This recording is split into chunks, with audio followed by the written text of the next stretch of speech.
Alors mes chers amis, pour ce nouveau cours de Torah aujourd'hui, comme promis, j'ai attendu ce soir. Il y a quelques minutes, la fête est sortie également pour nos amis, nos frères et sœurs en diaspora. Et donc j'ai attendu ce temps pour pouvoir vous enregistrer ce cours avec, vous voyez, en frottant un peu l'œil. L'heure est tardive ici en Israël, mais je tenais à vous délivrer ces premiers mots après la fête pour vous en diaspora, comme pour nous ici d'ailleurs. On s'est dit, on vous attend pour ensemble sortir de cette belle fête de Pessah. J'espère qu'elle a été belle pour chacun d'entre vous. Et une fête qui a été, qui sera, j'en suis sûr, porteuse de Géoula, de délivrance. On est encore dans le mois de Nissan. Donc l'affirmation du Talmud disant que Benissan Nigal ou Benissan Atidin Leigael, en Nissan on a été délivré, en Nissan on sera délivré, tient toujours. Et on est pour vous, mes chers frères et sœurs en diaspora, vous êtes rentrés ce soir dans ce qu'on appelle Isrouchag, la sortie de la fête, la Mimouna, dans les communautés séfarades, marocaines. C'est les moufletas, les Tunisiens, c'est le casse-croûte tunisien, sandwich tunisien, chacun a sa coutume. Attendez bien 1 heure avant de commencer les préparatifs. Bien sûr, même si c'est tard, je sais que c'est très très tard, c'est sorti tard, mais le temps au rabbin de racheter votre Hametz, c'est important. Et ensuite, voilà, nous sommes déjà rentrés dans cette période qu'on appelle le Homer, qui nous projette déjà vers Shavuot.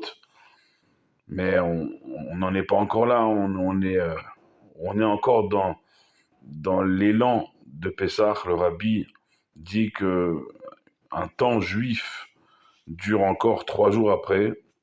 Donc on est encore dans cet élan de Pessah.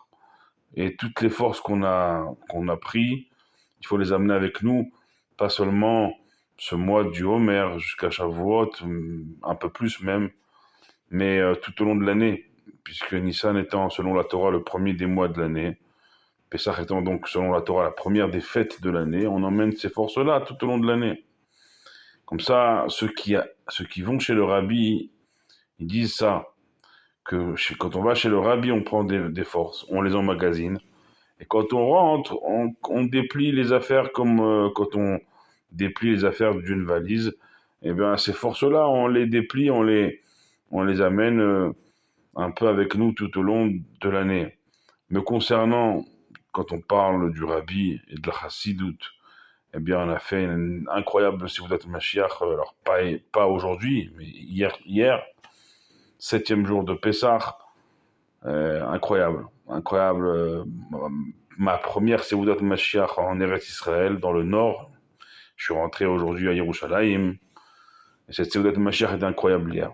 Parce qu'en Eretz Israël, je sais pas comment vous l'expliquer, mais tout prend une autre dimension.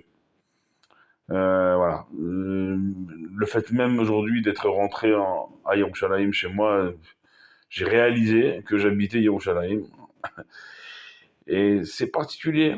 On est dans une autre dimension. J'essaye de vous transmettre ça au travers de mes cours. Demain, j'aurai besoin de vos prières, parce que demain, c'est mon premier jour d'essai à mon nouveau travail ici à Yerushalayim. Donc, j'aurai besoin de vos petites prières pour que cet essai réussisse. Un essai de 15 jours. Bon, on espère que ça va bien se passer, mais demain, je commence. Voilà, on partage certains diront en arabe ce soir, Terbah, Terbhout Saadou, pour la Mimouna, pour la Mimouna, cette fête de Emouna. C'est ça la Mimouna, c'est la Emouna dans notre Géoula, dans notre délivrance. Et donc on doit être porté par tout ça. Ce soir, j'étais à ma petite synagogue, grande synagogue en bas de chez moi, Yerushalayim, mais à l'entrée, il y avait des livres. Au Hachem, ils ont beaucoup de livres de Torah. Et donc à l'entrée, ils ont mis des livres à la disposition que chacun peut prendre. Et j'ai pris avec moi ce soir la Gemara Sanhedrin, une Gemara de Géoula justement. Et un Sidour, un livre de prière, Magen Avot, le bouclier de nos pères, pour se remémorer les traditions rituelles de nos ancêtres au Maroc. Et c'est avec toute cette tradition, tous ces souvenirs, toutes ces recettes, ça va même, c'est très particulier. Faut pas penser un seul instant que cette sortie de Pessah, c'est juste du folklore, Chas Shalom. Au-delà du folklore, ça a des raisons très profondes, notamment dans la Kabbale, ce soir.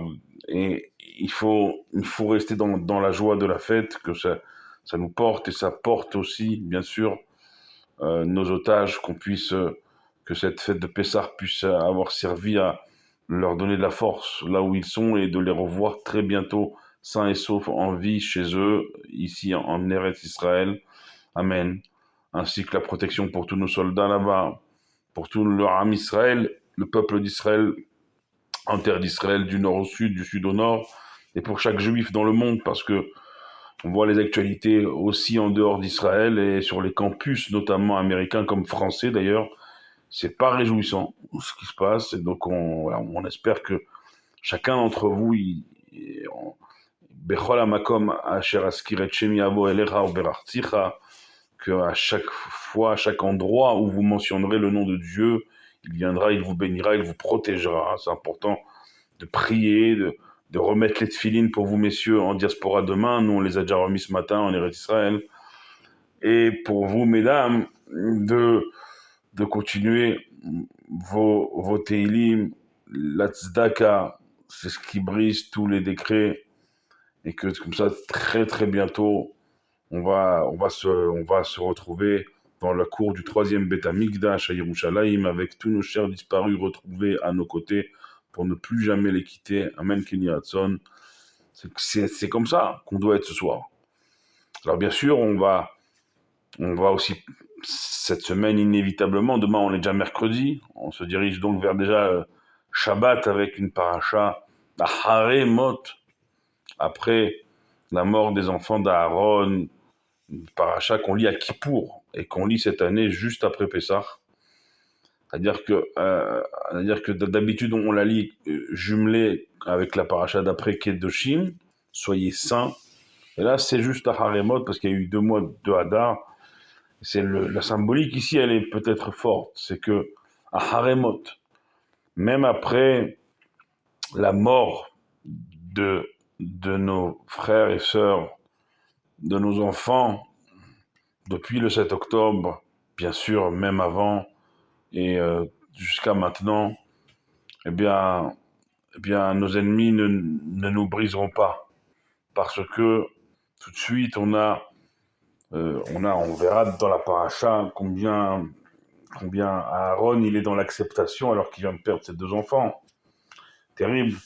Et combien tout de suite Aaron, comme les Kohanim, les Lévim et le peuple d'Israël, il se remet dans les règles, Be'emouna, avec une émouna incroyablement forte, et c'est ce qui va amener le pardon à tout le peuple et la délivrance par le pardon à tout le peuple. Et donc, nous, rien ne peut nous briser. Netzach Israël lo yishaker. Et que, en vérité, chaque instant qui passe, où on n'a pas tous nos otages avec nous, eh bien, ça ne fait que nous renforcer pour les avoir le plus vite possible de retour à nos côtés, en vie et sains et saufs. Et ça, c'est ce que nos ennemis ne comprennent pas. Et ça les rend fous, d'ailleurs. Comment on n'arrive pas à briser leur espoir, leur tikva, leur hatikva, comment on n'arrive pas à leur briser leur espoir après ces millénaires de persécution, et encore aujourd'hui, depuis le 7 octobre, et ils n'y arriveront pas parce que on a cette incroyable flamme en nous, cette neshama, cette âme juive collective qui fait que tant qu'un juif, on l'a dit à Pessah pendant le Seder, Kol Dirfin Yete Veichol, Kol Ditzrich Yete Veifsach, tant qu'un juif sera en dehors de la maison collective juive, eh bien, on se renforcera pour ramener tout le monde à la maison. Et ça rend fou nos ennemis, mais c'est notre force, notre beauté, la beauté de notre peuple, la solidarité de notre peuple. Au sortir de Pessah, c'est ça. On sort de Pessah ensemble, comme comme le prophète Michal le dit, et bien comme au jour de ta sortie d'Égypte, dans le futur, dans les temps futurs, à la fin des temps, dans les temps messianiques que nous vivons actuellement, nous verrons ces merveilles que nos ancêtres ont vues à leur sortie d'Égypte. Alors c'est armé de cette émouna, armé de cette confiance inébranlable en Akadosh Baruch Hu, comme en ces tzadikim, en nos maîtres, en notre maître le Rabbi, que Binarenu Biskenenu Neler, comme l'a dit Moshe Rabbeinu à Pharaon, avec nos jeunes, avec nos anciens, eh bien on ira fêter Akadosh Baruch Hu dans son temple retrouvé à Yerushalayim très bientôt, avec tous nos chers disparus retrouvés pour ne plus jamais les quitter. Et Akadosh Baruch Hu révélé au peuple juif et au monde depuis sa terre d'Israël, depuis sa Yerushalayim, depuis son Bet Amikdash, Amen, Keni Hatson. Bonne Mimouna, Telbhout Saadou, comme on dit en suédois. Plein de bonnes choses pour tout notre peuple, nos otages, nos soldats, nos civils, chaque juif dans le monde, où qu'il soit béni depuis Yerushalayim, depuis Jérusalem où je me trouve, et de conclure par la formule consacrée maintes et maintes fois, Baruch Adonai Leolam, Amen, Amen.